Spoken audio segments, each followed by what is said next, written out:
Hi friends, నేను చెప్పేది వినండి.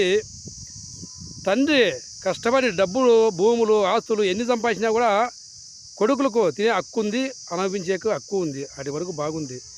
తండ్రి సంపాదించిన డబ్బులు ఖర్చు పెట్టేకి కొడుకులకు హక్కు ఉంది, తినేకి హక్కు ఉంది. కాకుంటే ఇక్కడ నేను చెప్పేది ఏమంటే, కొడుకులు సంపాదించిన డబ్బులు తినే హక్కు, ఖర్చు పెట్టే హక్కు తండ్రికి లేదు. ఏమని నేను చూడ ఫ్రెండ్స్, తండ్రి సంపాదించిన డబ్బులు కొడుకులు ఖర్చు పెట్టచ్చు, కొడుకులు సంపాదించిన డబ్బులు తండ్రి ఖర్చు పెట్టే హక్కు లేదు. ఏమని నేను చూడండి ఫ్రెండ్స్, ఎక్కడే కానీ ప్రపంచంలో అలా జరుగుతుంది. కొడుకులు సంపాదించిన డబ్బులు తండ్రికి ఏ రూపాయి కూడా ఖర్చు పెట్టుకునే హక్కు లేకుండా పోయింది ఫ్రెండ్స్. ఎందుకు ఇది అన్యాయము? తినే హక్కు లేదు. ఎందుకంటే పెనలాం వస్తే వాని పెనలాము ఖర్చు పెట్టేది, ముట్టుకునేది, తినేది అన్నీ చేయదు ఫ్రెండ్స్. ఇది చాలా అన్యాయం జరుగుతుంది ప్రపంచం పైన. ఎక్కడే కానీ కొడుకులు సంపాదించిన డబ్బులు తండ్రి కానీ తినే హక్కు లేకుండా పోయింది ఫ్రెండ్స్. ఇది ఈ అన్యాయం అడిగేవాళ్ళే లేరు ప్రపంచం పైన. అట్టుంది ఫ్రెండ్స్, నిజమే కదా ఫ్రెండ్స్? ఎక్కడే కానీ ఇదే జరుగుతుంది ఫ్రెండ్స్. బాయ్ ఫ్రెండ్స్, నచ్చితే లైక్ కూడా, సబ్స్క్రైబ్ ఫ్రెండ్స్. ఎట్లా మీకు ఎస్పీ స్టార్ నాగభూషణం.